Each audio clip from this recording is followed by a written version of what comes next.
정국교 전 국회의원님 모시고 이 지역의 현안을 들어보는 시간을 갖는데, 우선은 이 미스터 쓴소리 뭐 이런 얘기가 나와서 우선 왜 우리 정국교 의원이 페이스북이나 이런 걸 통해서 지역사회 또 민주당 내 문제점을 제기하는지 우선 요거부터 들으면서 시작을 해봤으면 합니다. 뭐 나이 먹어서 그 남한테 그 듣기 싫은 소리 하는 걸 좋아하는 사람 누가 있겠습니까? 근데 이제 대전이 뭐 아시고 계신 것처럼 시장도 민주당, 5개 구청장도 민주당, 시의회도 절대 다수가 민주당, 뭐 구의회도 마찬가지. 결국 대전 지역은 지금 정치계나 뭐 권력, 살아있는 권력은 민주당이 다 장악을 하고 있다고 해도 과언이 아닐 겁니다. 근데 그러다 보니까 보시는 것처럼 무슨 문제 있는 소리가 나오면 거의 민주당하고 거론이 되니까 좀 내부에서라도 이게 뭐 절대 권력은 또 뭐 절대 부패한다고도 하니까 그렇죠. 너무 큰 힘을 가졌을 때 또 오히려 시민이 금방 또 등을 돌릴 수도 있는 거거든요. 그러다 보니까 나라도 좀 그 자정 능력을 유지를 할 수 있도록 잘하는 거 잘한다 하고 못하는 거 못한다고 얘기를 좀 해야 되지 않겠느냐. 근데 그러다 보니까 말을 꺼내다 보니까 자꾸 쓴소리가 되네요. 그렇죠. 제가 뭐 사실 그런 말씀들을 저도 들었어요. 말하자면 김소연 의원 때문에 물론 이제 뭐 취지라든지 지금 현재 뭐 긍정적인 효과 기대되는 바도 있고 하지만 조직의 논리로 볼 때 내부에 총질을 하는 셈인데 가뜩이나 어수선한 민주당에 정 의원님까지 말하자면 그래도 정 의원님 하면 민주당에서 그래도 어떤 좀 높은 위치에 있는 분인데 의원님까지 나서서 가뜩이나 어수선한 민주당에 더 내분을 부채질하는 거 아니냐 하는 지적도 있거든요. 이게 우리가 박근혜 정권이 무너진 이유가 뭡니까? 간단하거든요. 내부에서 자기들의 잘못을 내부에서 덮다가 어느 날 갑자기 터지면서 우르르 무너져 버린 겁니다. 그러면은 내부에 문제가 있을 때 제가 좀 방금 말씀드렸듯이 자정 능력을 잃어버린 조직은 오래 가지를 못합니다. 그리고 두 번째, 뭐 김소연 의원이 그렇게 있는데 왜 뭐 하고 있는데 왜 정화무게가 나오셔가지고 거기다가 더 뭐 휘발유를 붓느냐. 휘발유. 기름을 붓자는 게 아니고 잘못된 게 뭐냐면 간단해요. 네. 그 정도의 문제가 생겼다고 한다면 사과할 사람 사과하고 책임질 사람 책임지고 위로해야 될 사람이 위로했으면 일이 이렇게 번지지 않았을 겁니다. 그럼 늦게라도 어떻든 집안에서 있었던 일이니까 당내 집안에서 있었던 일이니까 위로하고 사과하고 책임졌으면 이렇게까지 험악하게 일이 번졌겠습니까? 그러니까 제가 나선다는 얘기는 적절치 않고 전 뭐 지금까지 김소연 의원 직접 대면해서 얼굴 한번 본 적도 없습니다. 한번 전화 통화는 한두 번 좀 했고 어떤 때는 좀 그 지난번에 그 비례대표 당비 건에서 그런 건 좀 김소연 의원한테 제가 그렇게 안 하는 게 좋겠다. 그 사실과 좀 다른 그 지적이 있었다라고 오히려 그제 좀 잘못하고 있다라는 지적도 한 적도 있었는데 왜냐하면 이제 김소연 의원이 정치 경험이 적다 보니까 그 이제 비례가 어떤 당비를 어떻게 결정하는 구조인지 이제 그런 것들 잘 모르는 것 같아서 그랬고 이렇게 생각하자고요. 내부에 총질한다. 제발 그런 소리 좀 그만합시다. 그러니까 내부에서 방금 말씀드렸듯이 지역에서 절대 권력을 가지고 있는 민주당이 사기들끼리 모든 걸 오물딱조물딱 덮고 그걸 밖으로 터져 내부에서 있었던 일 총질한다고 한다면 썩어 문드러지자는 얘기 아닙니까? 잘못된 건 잘못된다고 얘기해야죠. 내가 보기엔 의원님 보니까 총질하면 상대편이 죽어야 되거든. 죽일 정도는 아니고 적절하게 회초리로 이렇게 때리는 거는 좀 있어요. 그러니까 그게 원래 안 죽일 정도로 때리면 그건 괜찮아요, 사실. 무슨 두 분 다 표현이 참 좋습니다. 총이 아니라 회초리고.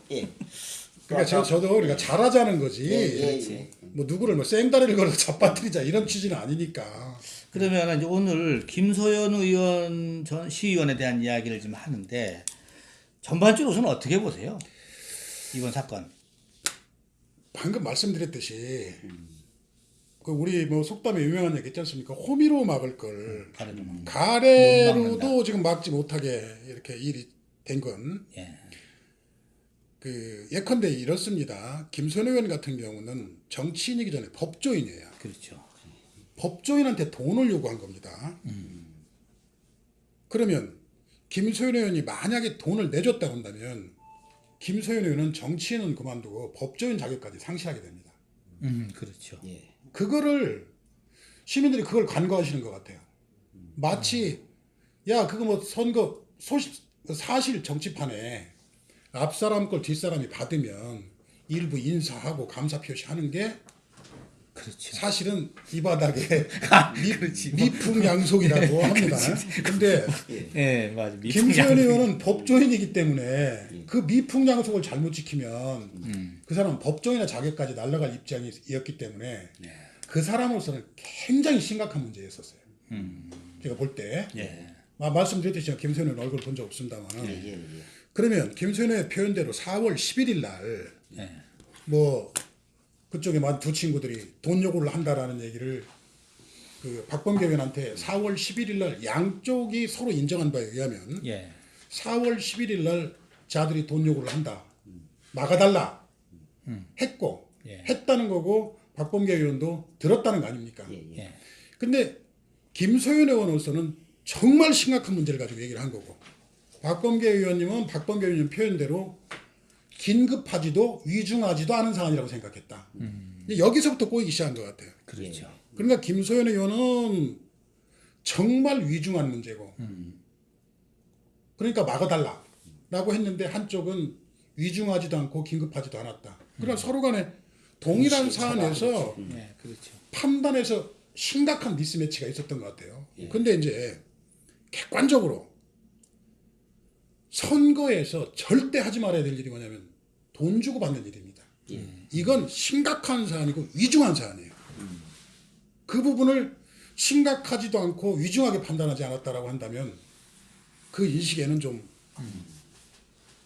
아쉬운 점이 분명히 있습니다. 의원님의 인식의 오류가 있었군요.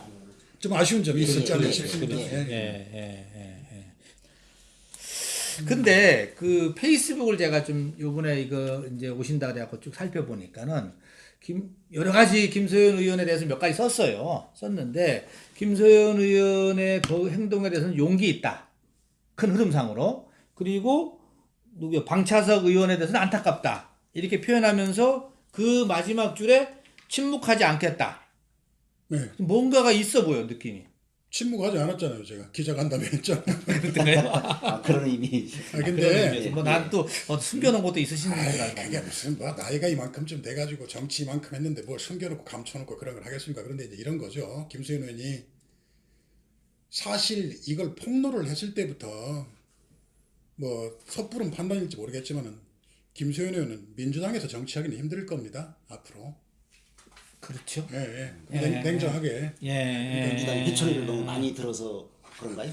아니 이제 너무 해초리. 아니 뭐 너무 많이 갔으니까. 예. 그러니까 이제 쉽지 않을 것 같은데 모르겠어요. 이제 또 나중엔 또 이제 그 용기를 얼만큼 살지 모르겠어요. 근데 본인으로서는 묻어둘 거를 묻어두지 않고 그거를 공개를 했을 때는 두 가지 아니겠습니까? 본인이 뭔가 절대절명의 어떤 위협을 이게 내가 공개하지 않으면 안 되겠다는 위협을 느꼈든지 위기감이나 두 번째는 정의를 실현하겠다고 했을 것이든지.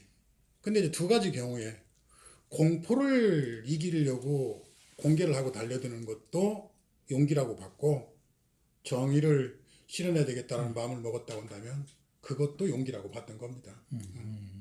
그리고 이제 김소연 의원은 뭐 젊고 또 변호사기도 하고 그래서 좀 사실 어떻게 보면 안타까움은 덜해요. 뭐 정치를 안 해도 될 사람이고 그렇지 따져. 변호사니까 뭐 충분히 그리고 뭐 더군다나 뭐 아주 브라이트한 변호사 아닙니까? 예. 그러니까 그 김소연 의원에게는 그렇게 큰 그 연민은 없어요. 그 참 젊은 사람이 참 씩씩하다 정도. 예, 근데 그렇죠. 방창석 의원 부분에서 제가 특히 분노했고 경로했습니다.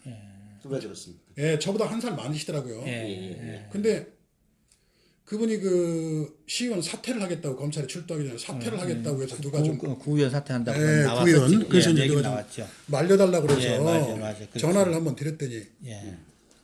조금 견뎌보시지 그러냐. 그랬더니 표현을 이렇게 하시더라고요. 숨을 쉬기가 어려울 정도 곧 죽을 것 같습니다. 제가 이거 의원직 사퇴해야 되고. 힘들기 그렇지. 아, 그 소리를 하면서 우시더라고요. 예.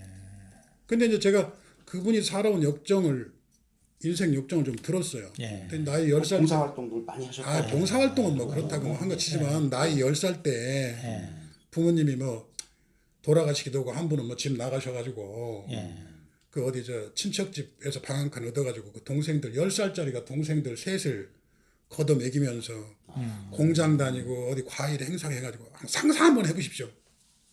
초등학교 3학년 정도 되는 아이가 그 밑에 애들을 먹여 살리면서 동생들을 키우는 걸 한번 상상 한번 해보세요. 이게 무슨 뭐 저하늘 해도 슬픔이도 아니고 그렇게 하면서 동생들을 잘 키웠더라고요. 의사도도 키우고 목사로도 키우고 그러면서 그렇게 힘들게 살면서도 그 초등학교도 저는 못했죠. 본인은 못했더라고요. 네. 그러면서 또 본인이 그 또 사이에 공부를 해가지고 뭐 또 무슨 뭐 그렇죠. 뭐 검정고시도 하고 졸업자격도 따고 예. 또 거기다 더해서 본인 그렇게 힘들면서 하면서도 봉사활동을 30년 정도 하셨더라고요. 엄청 열심히. 사실 그런 분은 우리 민주당의 보배입니다. 그렇지 않습니까? 그렇죠. 예. 인생 자체가 스토리 아니에요? 예. 그러네. 그런 사람을 공천을 줘놓고 돈을 달라고 하는 게 그 사람 새끼들입니까? 인간이 그래. 인간 맞아요. 저 정말 분노했어요. 그런 사연이 있었군요. 네. 예. 그러니까는 이분이 어떻게 안타깝고 하다가 주긴 분노하신다는 이해합니다. 주긴 줬는데 견디기 어려운 거예요, 사실. 그러니까 대단한 자리인 줄 알고 받았는데 네. 그거 이제 뭐 그놈들이 와가지고 슬슬 뭐 얘기 들어보니까 막 깔보고 무슨 뭐 과일 장사 출신이라고 뭐 초등학교도 제대로 못 나니 뭐 깔보고 이렇게 하면서 돈을 요구하니까 이 양반이 뭐 권력을 가까이 가본 적이 있나? 근데 본인으로서는 이제 평생 어려운 거 갑자기 이제 뭐 남자라서 어쩔지 모르겠지만 여자로 치면 신데렐라가 되는 거 아닙니까? 예, 그렇죠. 그런 기회에 돈 달라고 하니까 그 못 얘기고 줬더라고요. 예. 그게 인간이 할 짓입니까? 좀 넉넉한 사람 한테 가서 뭐 벼슬자리 좀 가려고 좀 허구대 부리는 사람한테 뜯어갔으면 뭐 그럴 수 세상에 좀 나눠 먹고 사는 거지 하겠는데 뜯어갈 사람한테 뜯어가야죠. 말이죠 아주. 방 의원님하고는 그러면 개인적으로 좀 아니요. 몰라. 예, 저도 그분도 모르지만. 만나본 적 없어요. 예, 만나본 적이 없다 이거지. 예. 아무튼 그래서 내가 그거 보면서 이제 여러 가지 우리 의원님 이제 심정도 표현하고 하는데 지금 김수현 사건이 지금 뭐요? 박범계 의원을 고발했어요. 오늘 내일 뭐 결론이 이제 날 것 같은데 어떻게 전망하세요? 글쎄 오늘 내일 결론이 날지 공직선거법 273조인가 거기 보면 이 짧은 기간 말하자면 수사 기간이 짧은 사건의 경우에 연장할 수 있는 게 고발인이나 고소인이 그 법원에 재정 신청을 내면 공소시효가 정지되는 걸로 알고 있습니다. 예. 이번에요? 이거 이후로 저기 박범계 의원하고 통화는 안 하고 했어요? 저는 원래 평소에 박범계 의원하고 통화 잘 안 합니다. 아, 그러세요? 안 친하시구만요. 예, 안 친합니다. 자, 그러시구나. 아니, 저는 또 옛날 시당위원장님이시고 해서 예. 친하신 줄 알았죠. 예전에는 친했는데요. 아, 그 예전에 저 손학규 대표님이 대표하실 때는 좀 제가 그때 좀 실세 축에 속해서 그러셨죠.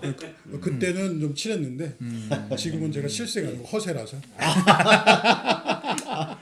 아니 왜 이렇게 허세를 전락하셨습니까? 세월이 변하는 거니까. 그렇군요. 맞아요. 실세가 또 허세되고 그 사이에 또 허세가 실세되고 그럼 그러는 거죠. 나중에 또 실세 될 날이 있을 수도 있고.